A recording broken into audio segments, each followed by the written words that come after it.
ng digmaan, ang League of Nations, Spanish flu at Great Depression. Matapos ang 4 na taong digmaan noong unang digmaang pandaigdig, isa sa mga kinaharap ng daigdig ay ang pagkatatag ng League of Nations. Ang League of Nations ay isang samahang pandaigdig na itinatag noong Enero 10, 1920 upang itaguyod ang pandaigdigang kooperasyon at makamit ang internasyonal na kapayapaan at seguridad. Ang samahang ito ay binubuo ng kabuuang bilang ng mga kasapi na 63 na estado na kung saan ang mga ito ay may tungkulin at obligasyon upang mapanatili ang prinsipyo at layunin ng samahan. Ang layunin ng League of Nations ay pigilan ang mga digmaan sa hinaharap, itaguyod ang pandaigdigang kooperasyon, maiwasan ang pananakop at pagsulong sa maayos na kalagayan ng paggawa, kalusugan at karapatang pantao. Ngayon, ano ang tungkulin ng mga kasapi nito? Una ay hindi dapat magsimula ng digmaan. Ipinagbabawal ang paggamit ng dahas para sa alitan at pagpaparami ng mga sandata. Kailangan nilang dumaan sa usapang diplomatiko o sa League of Nations bago gumawa ng hakbang. Ikalawa ay hindi pagpasok sa mga lihim na kasunduan.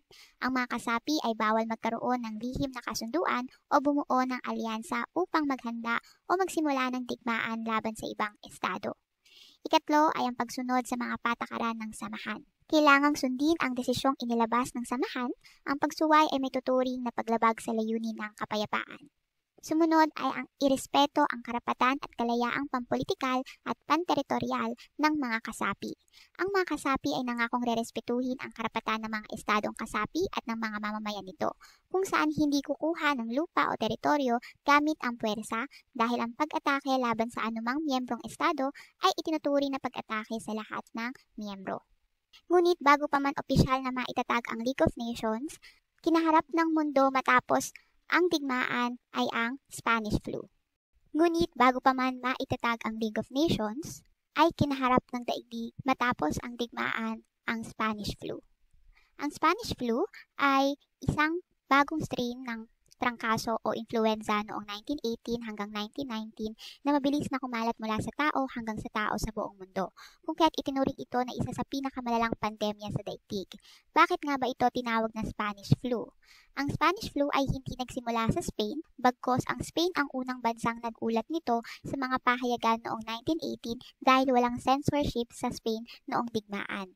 Hindi malinaw kung saan ito nagsimula, ngunit malinaw ang mga sintomas nito gaya ng mga seasonal flu o ang trangkaso, gaya ng sore throat, running nose, muscle ache, dry cough, headache, fatigue, at fever. Samantalang, ano ang pagkakaiba nito sa ibang mga trangkaso? Ang mga iba pang sintomas nito gaya ng pagkukulay bughaw ng balat, kuko at labi o cyanosis, kakulangan ng hangin o shortness of breath, pagkakaroon ng tubig sa baga o pulmonary edema, at ang pagdurugo gaya sa baga o internal bleeding, na naging dahilan kung bakit sinasabing ang Spanish flu ay mas nakamamatay kaysa sa unang digmaang pandaigdig dahil tinatayang 500 milyong katao ang tinamaan ng sakit o 1/3 ng population ng daigdig at halos 50 milyong tao naman ang namatay. Ngayon, bakit nakamamatay at mabilis na kumalat ang Spanish flu? Una ay dahil sa kakulangan sa malinis at ligtas na kapaligiran. Dahil sa digmaan, naranasan ng mga sibilyan at sundalo ang kakulangan sa sanitasyon at siksikan na matutuluyan na naging perpektong kondisyon para mabilis na kumalat ang mga mikrobyo at virus. Ikalawa ay limitadong pagtugon sa pangangailangang pangkalusugan.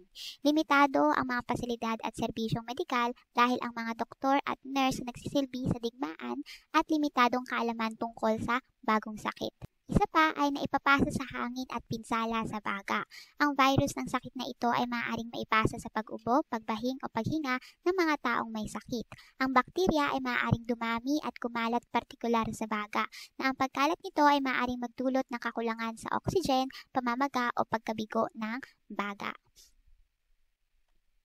Isa pang dahilan na itinuturing ay ang immune factors. Sinasabi ng ilang teorya na ang Spanish flu ay dulot ng bagong uri ng influenza virus o H1N1 na hindi pa kilala ng katawan ng tao noon. Dahil dito wala pang antibodies o natural na panlaban ang mga tao laban sa virus. Kung kaya madali silang nahawaan nito.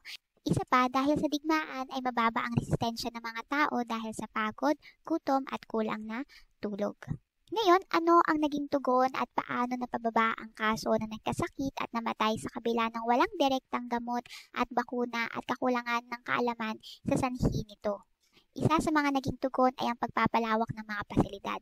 Ang mga paaralan, pribadong tirahan at mga gusali ay ginawang pansamantalang ospital upang matugunan ang pangangailangang medikal ng mga may sakit. Ikalawa ay ang bukas sa mga mag-aaral at voluntaryo. Dahil sa kakulangan ng mga doktor at nurse ay maging mga mag-aaral sa medisina at mga voluntaryo ay tumulong sa pagbibigay ng medikal na serbisyo. Isa pa na naging mga tugon ay ang pagtutok sa medikal na serbisyo. Ang mga doktor at nurse ay sinikap na magbigay ng gamot para sa mga sintomas, alagaan ang mga may sakit sa ospital o bahay. Isa pa sa mga naging tugon ay ang mga paraan ng pampublikong kalusugan. Nagkaroon ng panawagan sa pag-iingat, disiplina at kalinisan upang matugunan ang pagkalat ng sakit kahit wala pang direktang gamot. Gaya na lamang ng pagpapatupad ng mga quarantine na paghiwalay sa mga may sakit, pagbabawal sa malalaking pagtitipon gaya ng misa, sine, kung kaya't pinasara o hindi sabay-sabay na nagbukas ang ilang mga gusali gaya ng paaralan, sinehan at iba pa. Pinairal din ang open-air therapy na kung saan bukas ang mga bintana ng mga gusali. Isa pa sa mga naging paraan ay ang pagpapanatili ng kalinisan sa pamamagitan ng pagsuot ng mask, paghuhugas ng kamay, hindi pag-ubo, pagbahing o pagdura sa mga mataong lugar, pag-iwas sa pakikipagkamay at nagkaroon din ng mga regulasyon sa pagpapahiram ng mga kagamitan gaya ng mga libro. Isa pa ay ang pagpapakalat ng mga impormasyon sa pamamagitan ng mga poster upang mapabuti ang kalusugan ng lipunan. At ang mga tugon na ito ay nakatulong upang unti-unting mapababa ang kaso ng Spanish flu noong panahon na ito. Ngunit hindi lamang suliraning pangkalusugan ang kinaharap ng mga tao matapos ang digmaan. Isa pa sa mga ito ay ang suliraning pang-ekonomiya na naging suliraning panlipunan din. At ito ay ang Great Depression. Ang Great Depression ay malubhang pandaigdigang krisis sa ekonomiya noong 1929 hanggang 1939 na kung saan mataas ang bilang ng walang trabaho, malala ang kahirapan, matindi ang pagbaba ng produksyon at internasyonal na kalakalan at malawak ang pagkalugi at pagsara ng mga bangko at negosyo sa mundo. Ngayon, sino ang nakaramdam ng Great Depression? Ang Great Depression ay nagsimula sa Estados Unidos noong Oktubre 1929. Mula sa Estados Unidos, kumalat ang epekto ng krisis sa buong mundo dahil na rin sa pandaigdigang kalakalan at ugnayang pampinansyal.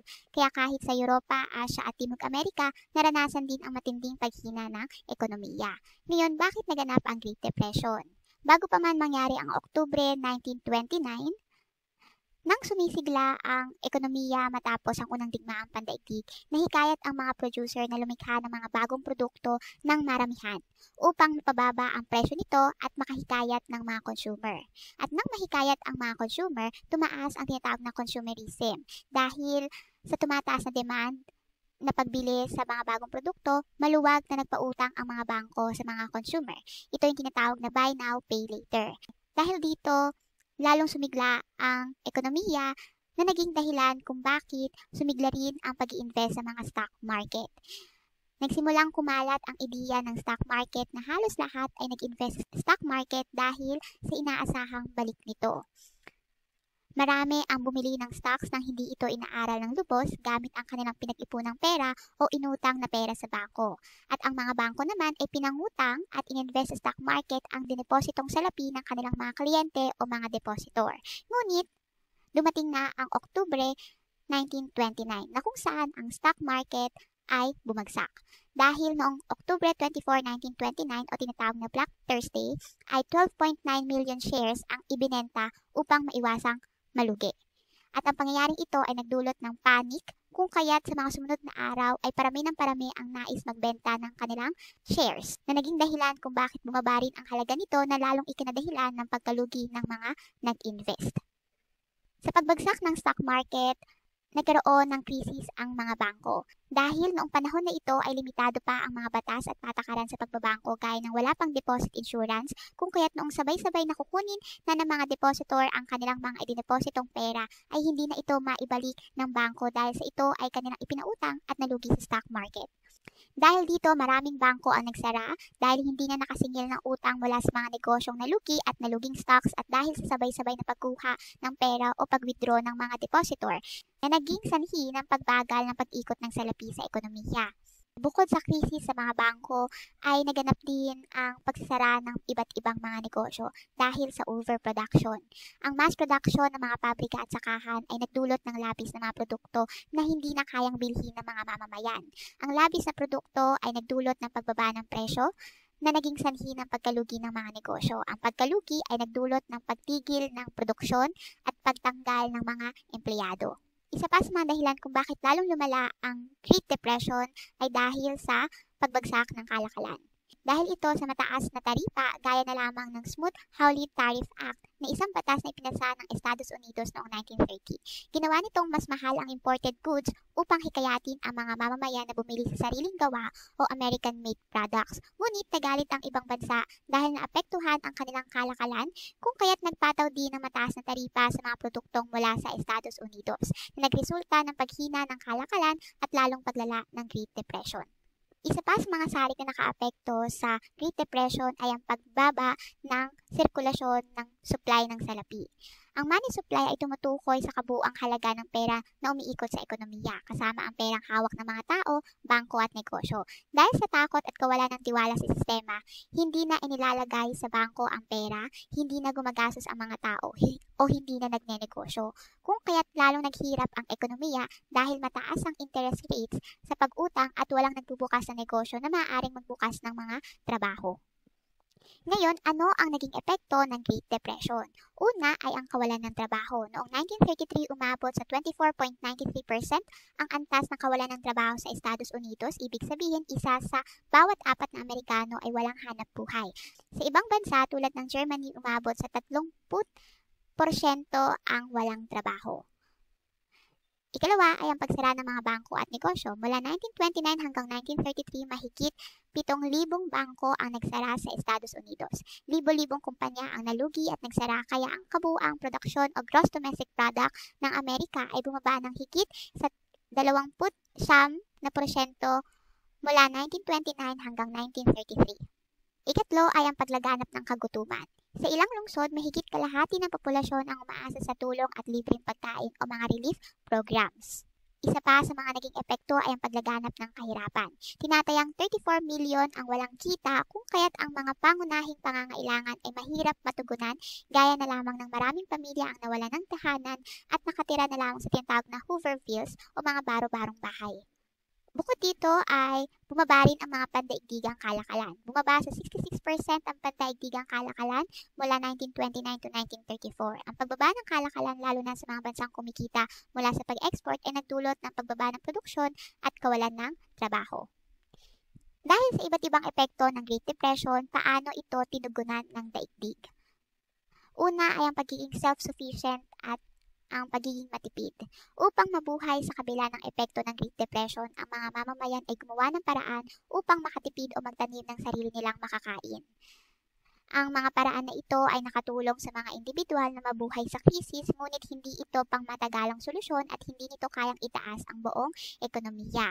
Kung kaya't ang iba't ibang mga bansa ay nagpatupad ng reforma at mga pampublikong programa upang maibsan ang epekto ng Great Depression. At isa na rito ay ang New Deal sa Amerika na ipinatupad ni Franklin Roosevelt.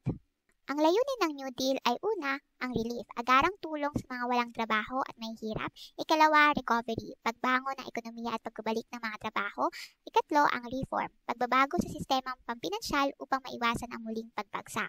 Ilan sa mga programang nasa ilalim ng New Deal ay ang Civilian Conservation Corps na nagbigay ng trabaho sa mga kabataang lalaki sa pagtatanim ng puno at papaganda ng kapaligiran. Ang Public Works Administration and Works Progress Administration na layuning magpatayo ng mga tulay, kalsada, paaralan, parke, ospital at iba pa na nagbukas ng maraming trabaho sa mga mamamayan. Isa pa sa mga programa ay ang Agricultural Adjustment Act na tinulungan ang mga magsasaka upang patatagin ang presyo ng mga agrikultural na produkto sa merkado sa pamamagitan ng pagtulong na maiwasan ang labis sa produksyon at pagbibigay tulong pampinansyal. Isa pa ay ang Social Security Act na nagtatag ng sistemang pensyon at tulong pampinansyal sa matatanda, may kapansanan at walang trabaho upang masuportahan ang pangunahing pangangailangan. Sa ilalim din nito ay nagkaroon ng Federal Deposit Insurance Corporation na nagbigay ng garantiya na hindi na mawawala ang pera ng mga depositor kahit magsara o malugi ang bangko, at bantayan ang mga bangko upang maiwasan ang labis na pagpapautang at bank runs. Ang layunin nito ay ibalik ang tiwala ng mga tao sa bangko at patatagin ang sistemang pampinansyal ng bansa. Ang mga programa ng New Deal ay pinondohan sa pamamagitan ng pangutang ng pamahalaan, pagtaas ng buwis, paglalaan ng pambansang budget at pag-imprenta ng mas maraming pera matapos alisin ang gold standard. Sa ganitong paraan, nakalikha ang mga programa ng trabaho at tulong at makahikayat muli ng mga magnenegosyo upang buhayin muli ang ekonomiya. Samantalang ang mga bansa sa daigdig katulad sa Estados Unidos ay pagkontrol sa sistemang pampinansyal, pagtatag ng mga batas upang bantayan ang sirkulasyon ng salapi, mga bangko at stock market, pagpapalakas ng agrikultura at industriya, pagsuporta sa mga sektor na ito upang makapagbukas ng trabaho at mapataas ang produksyon, pagpapalaganap ng mga programang panlipunan, pagbibigay tulong sa mga mahihirap, sa edukasyon at kalusugan, at pagkakaroon ng mga kasunduang pangkalakalan, nakipagkasundo sa ibang mga bansa upang ipababa ang taripa at magkaroon ng pantay na benepisyo upang mapatatag ang kalakalan. Tandaan, ang pagkakatatag ng League of Nations at pagkaranas ng Great Depression at Spanish Flu ay nagpakikita na ang katatagan ng ekonomiya, kalusugan at kapayapaan ay nakasalalay sa pagkakaisa at mabilis na pagtugon ng pamahalaan at mamamayan. Ipinakita ng mga pangyayaring ito na ang disiplina, malasakit at kooperasyon ang pinakamahalagang sandata laban sa anumang krisis.